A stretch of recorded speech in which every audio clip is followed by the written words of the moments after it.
দোস্ত পড়াশোনা একদম ভালো লাগে না, ভাবছি মাস্টার্স করব না। কেন? চাকরি বাকরি খুঁজতে হবে দোস্ত, কিছু না করলে খাবো কি? নয়ন আস্তে, ওই রাস্তায় যাস না। ওই রাস্তায় যাব না মানে? আরে ওই রাস্তায় কথা থাকে। কথা তো থাকে মানুষের মুখে, রাস্তায় কেন থাকবে? হ্যাঁ, এই কথা সে কথা না, এই কথা হচ্ছে মেয়ে মানুষের নাম। হাত সাফাই করার ওস্তাদ, যাকে সামনে পাবে তার ঘড়ি আংটি চেন কিছু না কিছু একটা হাতিয়ে নেবেই। যা বেটা, মেয়ে মানুষ আবার চিন্তাই করে নাকি? আব্বা আগে সামনে পড়ে নেন, তখন টেরটা পাবেন। সর্বনাশ আসছে দোস্ত, ভাগ ভাগ। হ্যাঁ,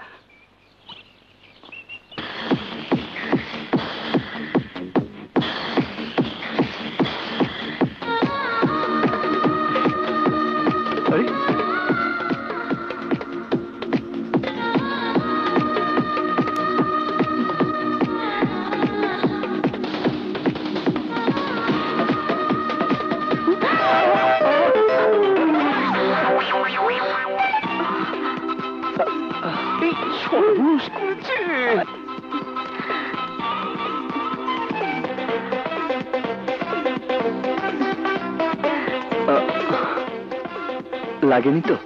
না না, আপনি না ধরলে হয়তো ব্যথা পাইতাম। আপনাকে অনেক ধন্যবাদ। It's all right. আসি। জি।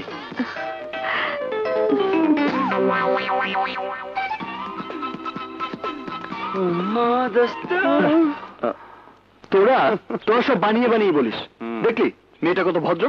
আরে ধরেছি বলে আমাকে ধন্যবাদ পর্যন্ত দিল। আর তোরা দেখা হলেই নাকি আংটি ঘড়ি চেন সব নিয়ে যায়। কই, আমার তো কিছুই নেয়নি।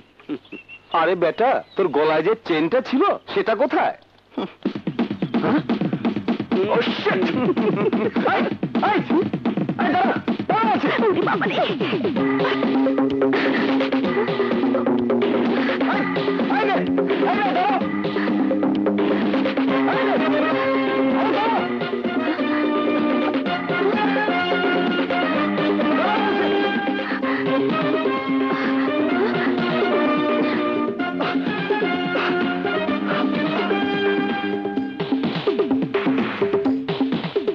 গেল কোথায়? আরে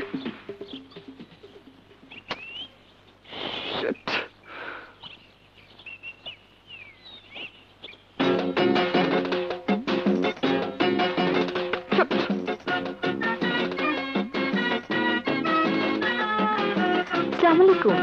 ওয়ালাইকুম আসসালাম।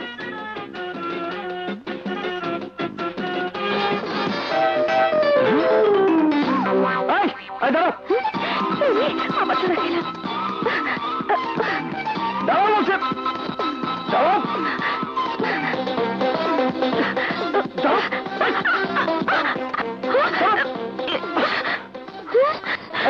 আমার চেন কোথায়? বের করো আমার চেন। এই কিসের চেন? চুপ, বের করো বলছি। আমার কাছে কোনো চেন নেই। নিজের হাতে বের করে না দিলে কিন্তু আমি তোমার বডি সার্চ করবো। সাহসটাকে তো করো না।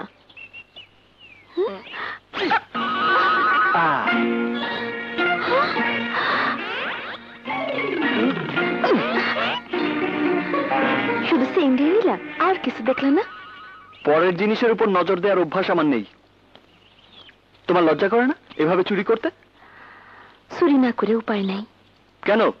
পরিশ্রম করেও তো টাকা কামাই করা যায়। কত টাকা লাগে খেয়ে পড়ে বেঁচে থাকতে? হ্যাঁ, নিজে বাঁচার জন্য না, মায়ের জীবন বাঁচানোর জন্য। মায়ের প্রতিদিন ওষুধের পিছনে খরচ হয় 800 টাকা, মাসে 24,000 টাকা। এই কথারই দিব কার এত টাকা? হাত পাততে গেলেই অগো হাত আমার শরীরের দিকে আইসা পড়ে, তাই বাধ্য হয়ে হাত সাফার কামে নামতে হয়েছে।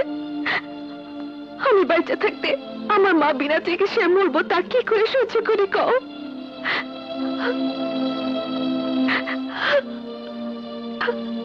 কি হয়েছে তোমার মায়ের? রিমিটিক ফিভার, ইঞ্জেকশনের উপরে বাইচা আছে। এতদিন অনেক কষ্টে চালাইছি, আর মাস তিনেক বাকি। এই নাও, এটা রাখো। রাখো মানে? আমারে দিয়ে দিতেছো? হ্যাঁ, আমার চেয়ে এটা তোমারই প্রয়োজন বেশি। আশ্চর্য মানুষ তো, আমার কথা যাচাই না করি। যাচাই করেছি, তোমার চোখ দেখে যাচাই করেছি। ও চোখে মিথ্যের কোনো ছায়া নেই। নাও, আসি। দুনিয়াতে এখনো এত ভালো মানুষ আছে?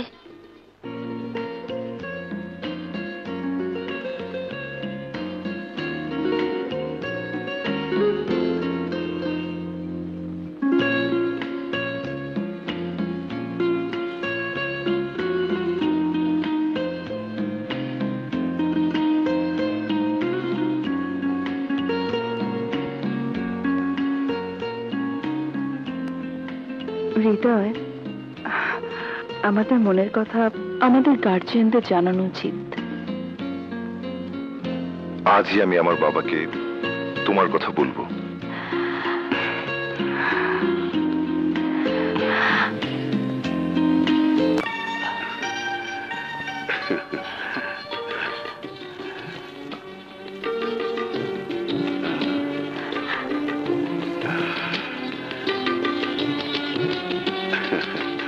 মাশাআল্লাহ। চৌধুরী সাহেব, বিয়েটা আগামী মাসের 9 তারিখে হলে কেমন হয়? তা তো ভালোই হয়, হাতে অনেক সময় পাওয়া যাবে। আলহামদুলিল্লাহ। হৃদয়, আংটিটা পরিয়ে দাও।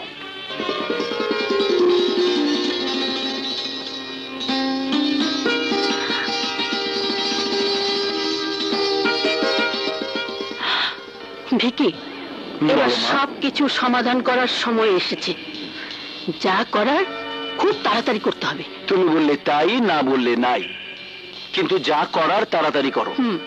দেরি হয়ে গেলে নয়ন অফিসে বসবে, আখিরও বিয়ে হয়ে যাবে, তারপর নতুন উৎপাত যোগ হবে তোমার জামাই বাবাজি। না, তার আগে এমন সিস্টেম করব যে আখি আর নয়নকে ওদের বাবা এই বাড়ি থেকে তাড়িয়ে দেবে। ওদেরকে তাড়িয়ে দেবে? কিন্তু কি করে? শোন, আমি যা বলছি তুই ঠিক তাই করবি। 100%। তুমি বললে তাই, না বললে নাই।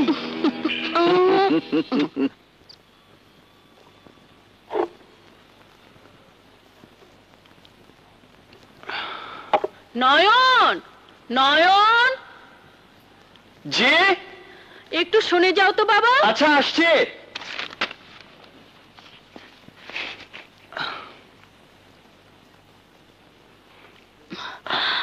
বলুন। শোনো বাবা, তোমরা আমাকে যাই ভাবো, আমি কিন্তু তোমাদের শত্রু নই। তাই এবার আখির বিয়ের সবকিছু আমি নিজের হাতে করব। তুমি আমাকে এই কাজটুকু করতে বাধা দিও না। এ তো খুশির কথা। তাহলে দেখো তো এই নেকলেসের ডিজাইনটা কেমন, তোমার পছন্দ হলে কালই অর্ডার দিয়ে দেব।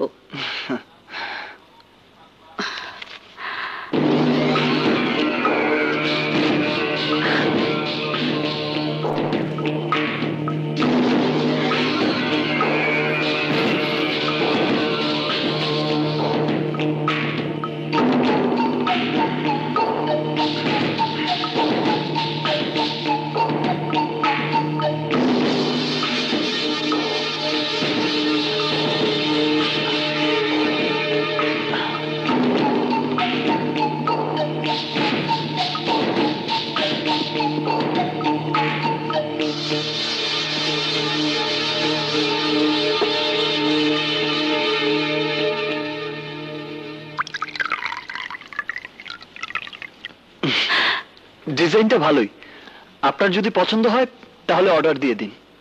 খুশি হলাম, যাও এবার ঘুমোও গিয়ে। আচ্ছা।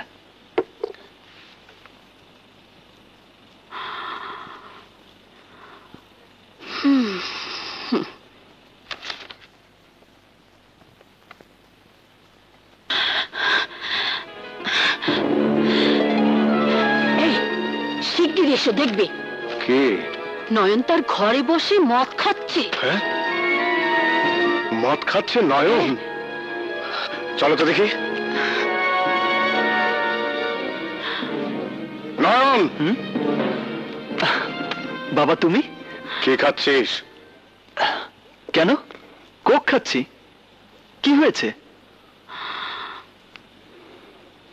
গ্লাসটা আমাকে দে। দে বলছে।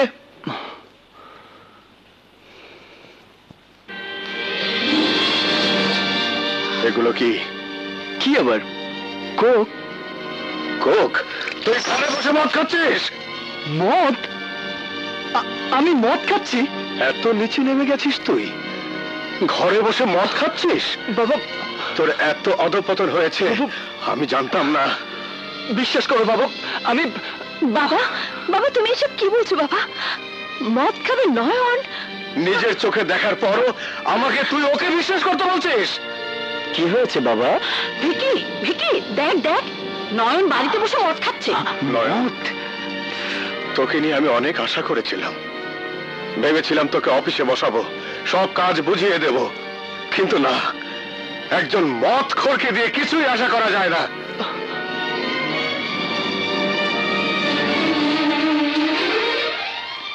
আমার কোকে মদকে দিয়েছে। আমি জিজ্ঞেস করছি আমার কোকে মদকে মিশিয়েছে, কিন্তু আমি জিজ্ঞেস করছি বাড়িতে বসে বাবার উপস্থিতিতে মদ খাওয়ার সাহস তুই কোথায় পেলে? তুমি আমার ঘরে মদ তুমি রেখেছো। আমি? হ্যাঁ তুমি, তুমি আর তোমার মা মিলে আমার বিরুদ্ধে ষড়যন্ত্র করছো। একটা অপরাধ ঢাকার জন্য আরেকটা অপরাধ করছিস। বাবা, ও চুপ কর, চুপ কর তুই। বাবা, বাবা, বাবা তুমি নয়নকে এভাবে অবিশ্বাস করলে? এখন তো আমার নিজের উপরে নিজের বিশ্বাস নেই। বাবা, মা, বাবার কাছে চলো।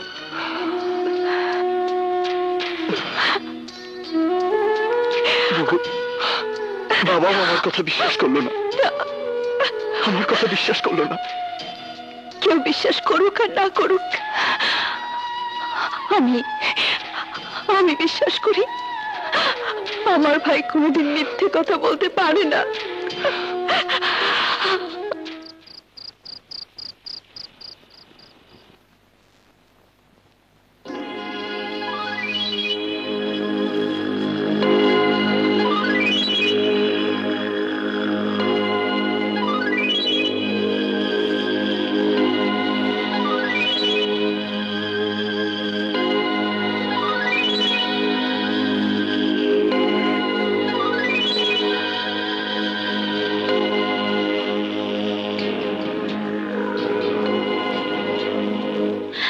এই এই ওঠো। কি কি হয়েছে? আখির ঘরে কিসের জন্য শব্দ পেলাম। শব্দ? হ্যাঁ, কয়েকবার শুনেছি, মনে হচ্ছে পুরুষ কণ্ঠের কেউ কথা বলছে। আখি, তোমাকে ছেড়ে যেতে ইচ্ছে করছে না। থাকি না আরো কিছু সময়, ভোর হবার আগেই চলে যাব। এমন করছো কেন? আর একটু কাছে এসো না। ফাজলামো করবে না, যদি কেউ দেখে ফেলে তাহলে আর কোনোদিন আসতে পারবে না, আমাকেও পাবে না। ছাড়ো লক্ষ্মীটি, ছাড়ো। না, ছাড়বো না। এমন করছো কেন? কে? সর্বনাশ, কে ওই ঘরে? এই বাবা বুদ্ধি টের পেয়ে গেছে। প্লিজ যাও, চলে যাও, চলে যাও। আখি, আমি গেলাম।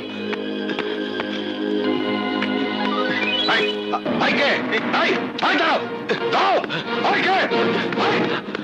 দাও দাও, নয়ন, নয়ন, ভিকি, ভোলা, নয়ন, নয়ন, ভিকি, আরে তোরা সব গেলি কোথায়? এই এদিকে আয়, এই বাবা, এদিকে আয়, এদিকে আয়। বাবা, কি হয়েছে? আয়। চোর চোর চোর, নয়ন, আমার বাড়ি থেকে কে যেন বেরিয়ে গেল।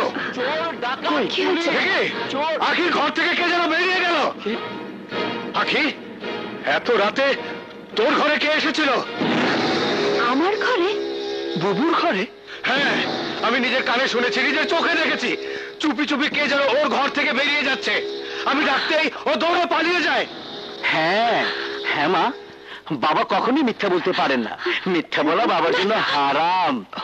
এই বলো, কে তোমার রুম থেকে বেরিয়ে গেছে? কে? কি বলছো এসব? কে বেরিয়ে যাবে?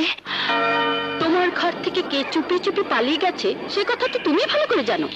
বলো, কাকে ডেকে এনেছিলে? কাউকে ডেকে এনেছি আমি? হ্যাঁ, আমি নিজের কানে শুনেছি। সে ঘর থেকে বেরিয়ে যাওয়ার সময় বলেছে, আখি আমি গেলাম। ছি ছি, তুমি এত নিচে নেমে গেছো? খবরদার, খবরদার, যদি আর একটিবার ওই কথা মুখে উচ্চারণ করেছেন তো আমি আপনাকে এই, কি করবি? আমার মাকে মারবি? মার মার দেখি। দেখ ভিকি, আমি সব বুঝতে পেরেছি। আমার ঘরে মদ আর বুবুর ঘরে অপরিচিত মানুষ, এই সব কিছু তোর আর তোর মায়ের ষড়যন্ত্র। আজ আমি তোকে এই অসভ্য, ইতর, অমানুষ, আজ আমিও খাবারই ফেলবো। না বাবা, বেরিয়ে যা, বেরিয়ে যা তোরা আমার বাড়ি থেকে, বেরিয়ে যা, বেরিয়ে যা।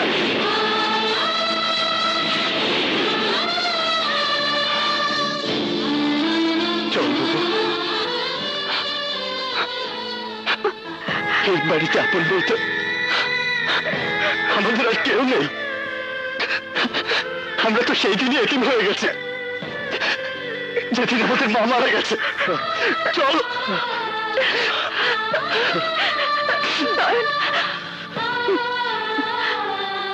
বাবা, বাবা, আমি কি একবার আমার ঘরে যেতে পারবো?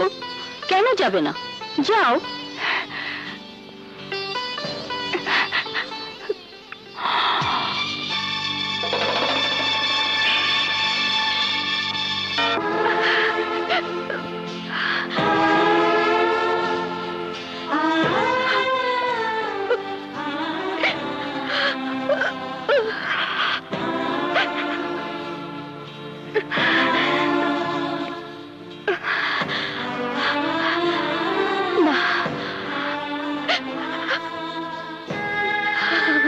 মা, মা গো,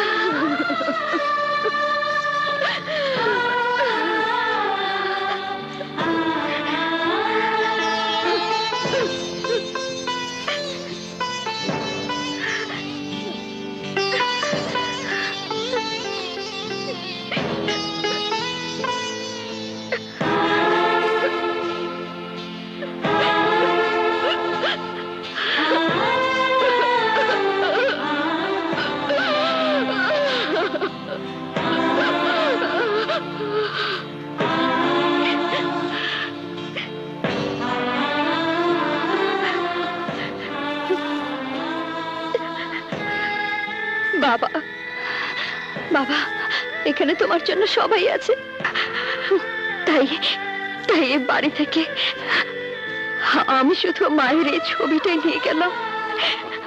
বাবা,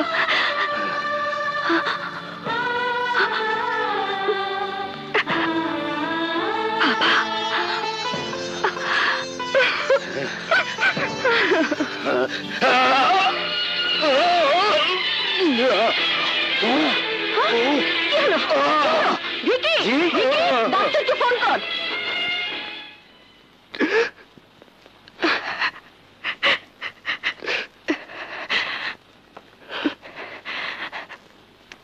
চল নয়ন, চল।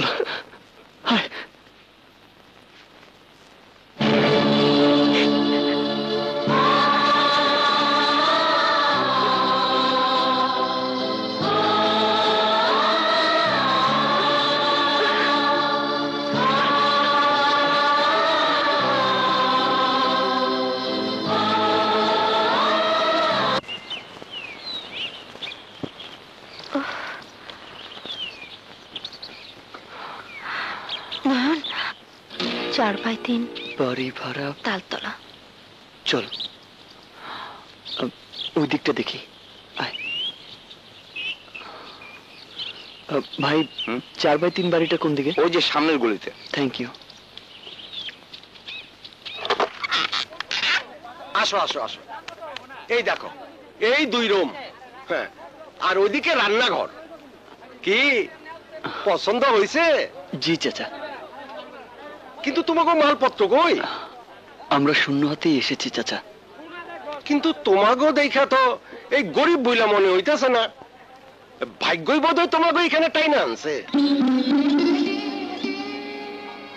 জাগা, এই আমি তোমাকে আমার পুরানা খাট আর কিছু জিনিসপত্র দিব না। এই ভাড়া কিন্তু মাসে 2000ই দিতে হইব। ঠিক আছে চাচা। আমি লোকজন দিয়া জিনিসপত্রগুলা 10 মিনিটের মধ্যেই পাঠিয়ে দিতেছি। এই মন খারাপ করো না বাবা, সবকিছুর মালিক আল্লাহ। শোনো, আল্লাহর প্রতি বিশ্বাস রাখা মনোবল শক্ত রাখো, তাইলেই আল্লাহ তোমাকে পানে মুখ তুইলা চাইবো। কোনো চিন্তা করো না। এই না তালা যাবি, যাই বাবা। অগ্রিম টাকা লাগবো না, আসি। জি, আসসালামু আলাইকুম। নয়ন, নয়ন তুই কিচ্ছু ভাবিস না, আমাদের সাথে আমাদের মায়ের দোয়া আছে। হ্যাঁ বুবু, মায়ের দোয়া নিয়েই এখন চাকরির সন্ধানে বেরিয়ে পড়ব। আমি থাকতে তুই চাকরির খোঁজ করবি মানে? তুই তো ছোট। আমি আর সেই ছোট্টটি নেই বুবু, নিজের গায়ে খেটে কামাই করার বয়স আমার হয়েছে। আর আর আমি বেঁচে থাকতে আমার বুবু কাজের সন্ধানে মানুষের দাঁড়ে দাঁড়ে ঘুরবে, তা হতে পারে না। না, কিন্তু কিন্তু ও নিয়ে তোকে ভাবতে হবে না, একটা না একটা চাকরি আমাকে জোগাড় করতেই হবে।